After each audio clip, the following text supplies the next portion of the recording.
So first of all, you should know what is convolution. Convolution क्या होता है? It is defined by this operator star, and it is operated on two functions, f of t and g of t. And the definition for this is when you are convolving two functions, one function is f, another function is g. So the definition for this is from integration from minus infinity to infinity, the function's value at the point tau, the another function's value at the point t minus tau d tau. So that means what you are doing, suppose this is a function f of t and this is your function g of t. So what you are doing, you are putting this function over this function and you are shifting this function. Suppose this is one window, this is another window. So now you keep this window as fixed and you take up this window up, and then you move this window from this side to this side to this side and to this side and to this side. You multiply on each movement, you multiply these two functions and then you add up these two. So at some point you would be having this was your original function. So at some point you would be having this as your function. At some other point you would be having this was your function. At this function, some other point you would be having this was your function. So say this is your function. So at different points what you are doing, you are multiplying these two functions and then you are adding them for all the points lying between minus infinity to infinity. That is the meaning of convolution here. And moreover, it does not matter whether you keep this function as fixed and move this one, or you keep this function as fixed and move this one. So whether you perform f star g or you perform g star f, there is no difference between them. That is the convolution. So what is the convolution in Fourier transform and how is it useful? The convolution theorem is useful in the matter that whenever you are in t domain and you have to perform the convolution, which is required in many applications. So that is a difficult task because you will multiply the two functions at every point and then you will add those two functions. But when you take the Fourier transform of those two functions, you just have to multiply their Fourier transform. So this is as simple as that. So that is the need for studying this convolution theorem.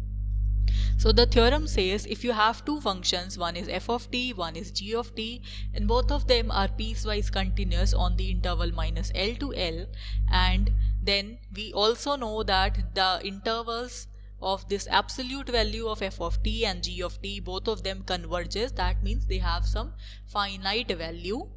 In that case, the Fourier transform of first function is f of omega and the Fourier transform of g of t is g of omega. In that case, the Fourier transform of their convolution is the product of the Fourier transforms. And moreover, the Fourier transform of the products of function, that would be equivalent to 1 by 2 pi.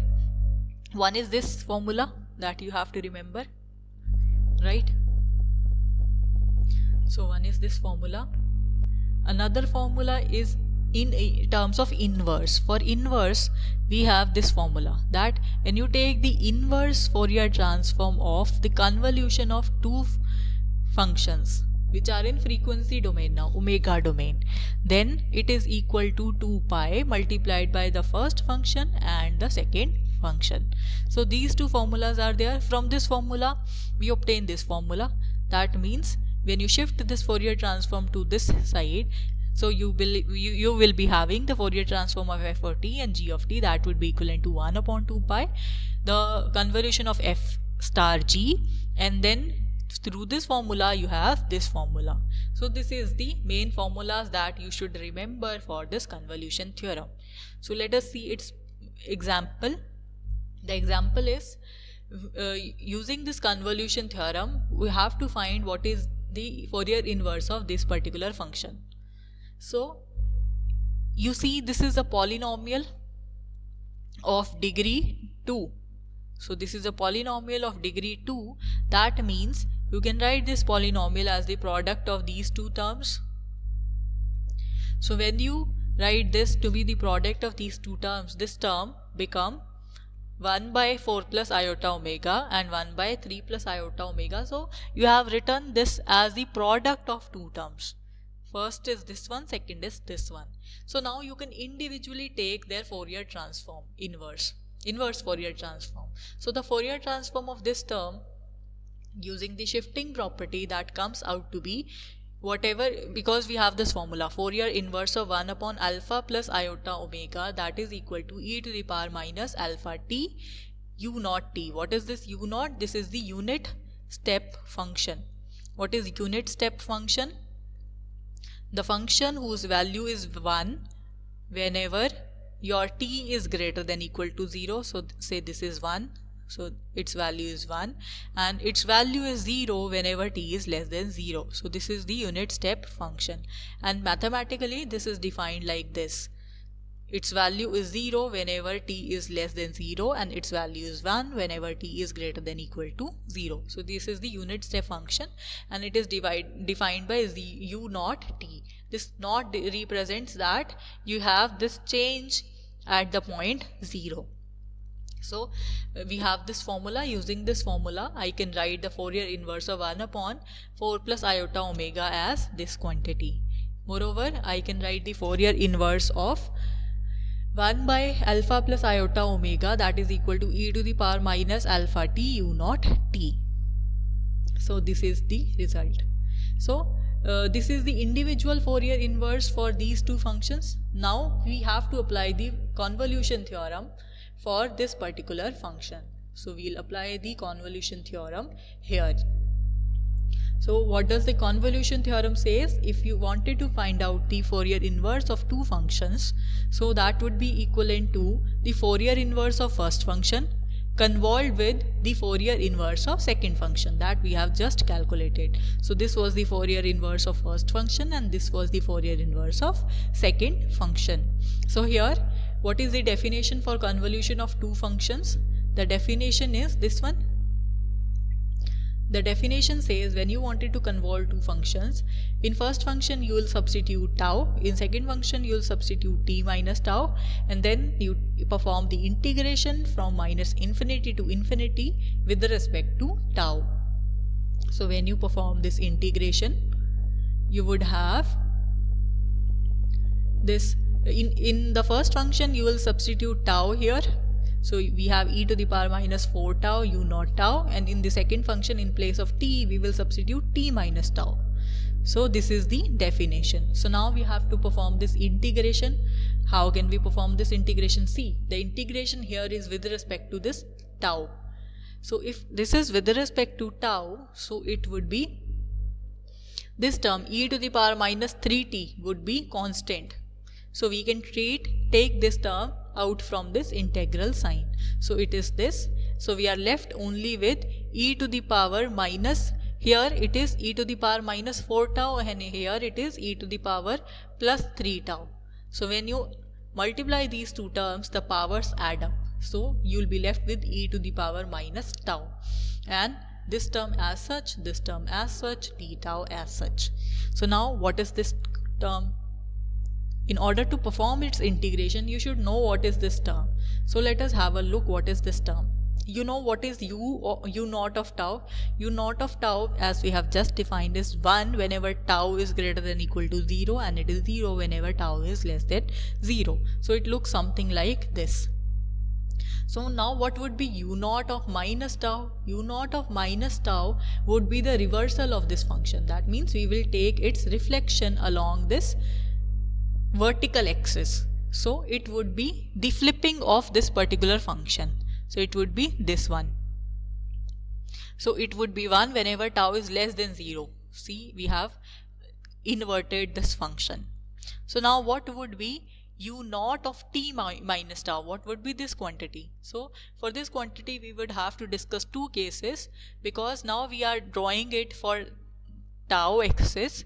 Therefore for these two cases, whenever t is greater than 0 we have another case, whenever t is less than 0 we have other case. So whenever your t is greater than 0, it would be something like this. So we have a break point at t, because t here is greater than 0, right? So your tau here would be this quantity, and here whenever t is less than 0, so that means t minus tau would be something like this. This is the function. So in the question we were given what is the product of these two functions. This is one function and these are two another functions whenever we have different intervals for t. So in this case, what would be the result when you multiply this one and this one? The answer would be from minus infinity to 0, because this function is 0. So when you multiply 0 by anything else over here within this interval, so it would be 0. So it is 0 here. Next, at this interval from 0 to infinity, so it is again this function is 0. If this function is 0, then if you multiply 0 by anything else, that would be 0. So whenever t is greater than 0, in this case we have this case 0 here and 0 here. So for t greater than 0, we have this case 0 in this case. So whenever t is less than 0, for this case, what do we have? If you see, this is 0. From here to here the function's value is 1. And from here to here the function's value is 0. So that means when you multiply 0 by 1, it is 0. So the function here is 0. Next, we will see what is the value of function. Here, the value of function from 0 to infinity, it is 1. It is 1. So here the function's value is 1 in this interval from 0 to t, and from t to infinity it is 0. So that means in this interval it is 1 multiplied by 1. So we have 1 here. This number is t and this is 0. So we have 1 here, and when it is greater than t, we have 1 here and 0 here. So 1 multiplied by 0, that is equal to 0. So this is the result that we have. So u naught tau and u naught t minus tau, that is equivalent to this quantity. That means it is 1 whenever your tau lies between 0 and t, and 0 otherwise. So in this case, the Fourier transform would simply be this function multiplied by this thing, and it is 1 only in this interval. So that means we can write the limits from minus infinity to infinity as the limits from 0 to t. So the limits from 0 to t implies it is 1 in this interval. So 1 multiplied by e to the power minus tau, it becomes e to the power minus tau. So now we can perform its integration very easily. The integration of this is e to the power minus tau divided by minus 1. Taking the limits from 0 to t, we have the final result as this one. So this is all about convolution theorem. If you have any doubts, you may please ask.